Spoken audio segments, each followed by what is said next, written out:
Pernahkah Anda memecahkan soal matematika menggunakan X sebagai variabel yang tidak diketahui? Atau mengagumi bintang di langit dan bertanya-tanya bagaimana peradaban kuno memetakannya? Jawabannya, sebagian besar, tidak berasal dari Athena atau Roma, melainkan dari sebuah kota yang hilang di telan waktu, Baghdad, saat sebagian besar Eropa tertatih dalam era yang sering disebut abad ke-8, di tepian sungai Tigris. Sebuah cahaya peradaban menyala begitu benderang.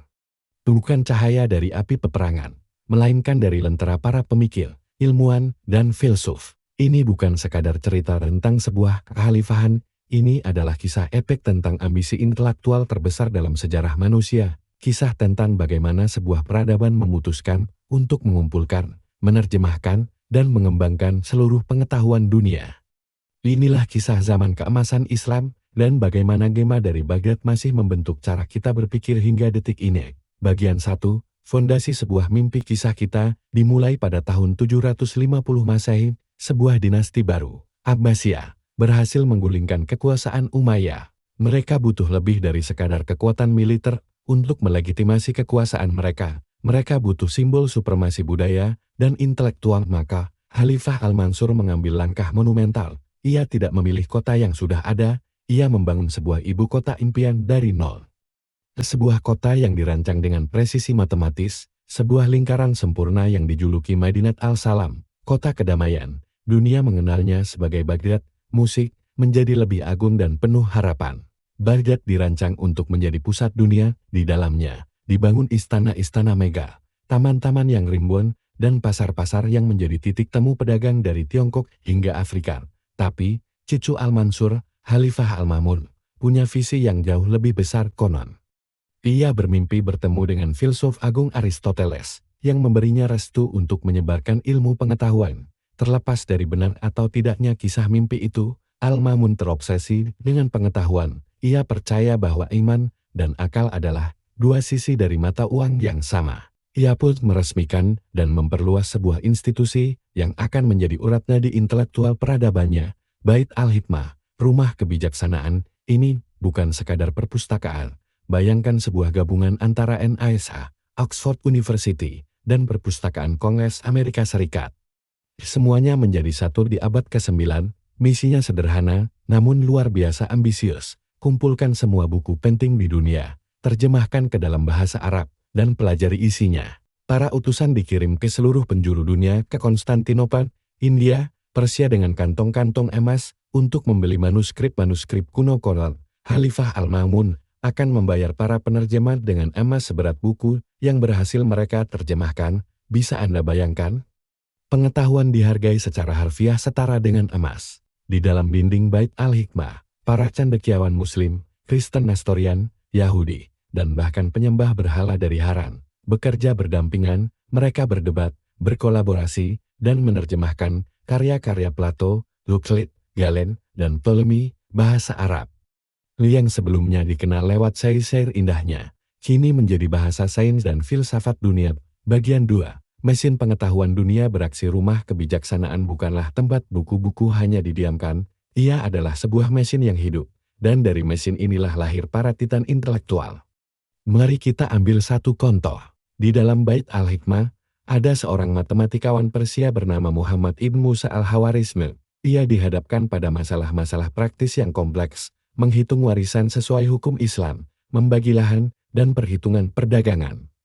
Metode matematika yang ada saat itu terasa rumit dan tidak efisien. Al-Khawarizmi kemudian menulis sebuah buku revolusioner berjudul Al-Qidbi Al-Muhtar Fisbi Al-Jabr Wal-Muqbalah. Dari kata Al-Jabr inilah kita mendapatkan kata Al-Jabar. Ia memperkenalkan konsep revolusioner untuk menyederhanakan masalah dengan memulihkan atau menyeimbangkan persamaan, sebuah metode yang menjadi dasar bagi hampir semua cabang matematika modern. Musik berubah menjadi lebih dinamis dan penuh penemuan, sementara Al-Khawarizmi merevolusi angka. Di bidang lain, seorang jenius sedang mengubah cara kita memahami tubuh manusia. Namanya Ibnu Sina, dikenal di barat sebagai Avicenna. Ia adalah seorang anak ajaib yang sudah menjadi dokter pada usia 18 tahun. Hidupnya penuh petualangan, seringkali melarikan diri dari satu penguasa ke penguasa lain sambil terus menulis. Karya mahakaryanya, Al-Qanon fi Tibb atau The Canon of Medicine, adalah sebuah ensiklopedia medis setebal 1 juta kata. Buku ini begitu komprehensif dan sistematis, merangkum semua pengetahuan medis dari Yunani hingga zamannya sendiri. Ditambah dengan observasi dan penemuannya pribadi, ia mengidentifikasi penyakit menular, memperkenalkan konsep karantina, anestesi, dan uji klinis. The Canon of Medicine menjadi buku wajib di universitas-universitas Eropa hingga 600 tahun kemudian. Ia bukan hanya dokter, ia adalah dokter dari para dokter. Dan mereka tidak sendiri, ada Al-Zahrawi, bapak ilmu bedah yang menciptakan pisau bedah, dan ratusan alat lainnya. Ada Ibn al-Haytham, yang memecahkan misteri cara kerja penglihatan, dan meletakkan dasar bagi metode ilmiah modern. Ada Jabir Ibn Hayyan, sang bapak kimia. Zaman keemasan adalah sebuah konstelasi bintang-bintang cemerlang. Bagian 3, retak di Menara Gading. Namun, seperti semua kisah agung, era keemasan ini tidak berlangsung selamanya. Retaknya tidak datang dari luar, melainkan dari dalam. Memasuki abad ke-11 dan ke-12, kekuasaan politik Khalifah Abbasiyah mulai terkikis. Para jenderal dan sultan-sultan lokal memegang kekuasaan real, sementara Khalifah di Baghdad hanya menjadi simbol agama. Fragmentasi politik ini melemahkan pendanaan dan perlindungan terhadap para ilmuwan.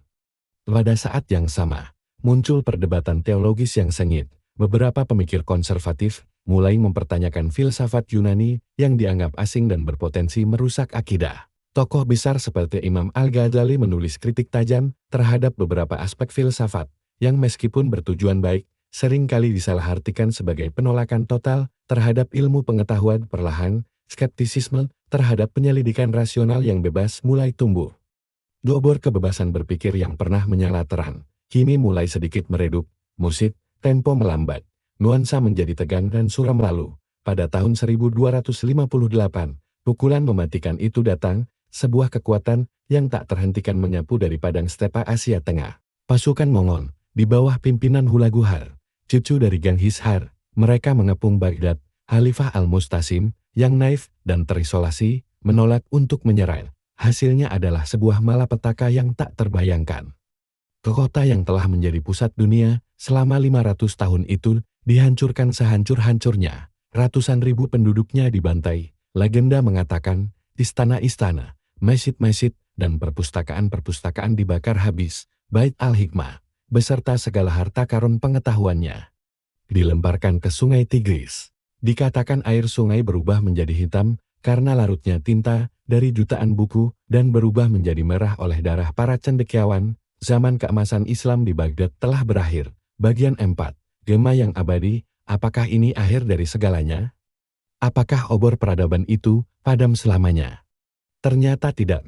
Ide lebih kuat dari api dan pedang. Sebelum Baghdad jatuh, benih-benih pengetahuannya telah tersebar jauh ke Andalusia di Spanyol, di mana kekhalifahan Umayyah masih berdiri, dan ke Sisilia di Italia, di kota-kota seperti Toledo dan Cordoba. Sebuah keajaiban lain terjadi. Para cendekiawan Kristen, Yahudi, dan Muslim bekerja bersama sekali lagi. Kali ini, untuk menerjemahkan karya-karya besar dari bahasa Arab ke bahasa Latin, buku-buku Al-Hawarizmi, Ibnu Sina, Ibn Rushd, dan terjemahan Arab dari karya Aristoteles, kini tersedia bagi para pemikir Eropa.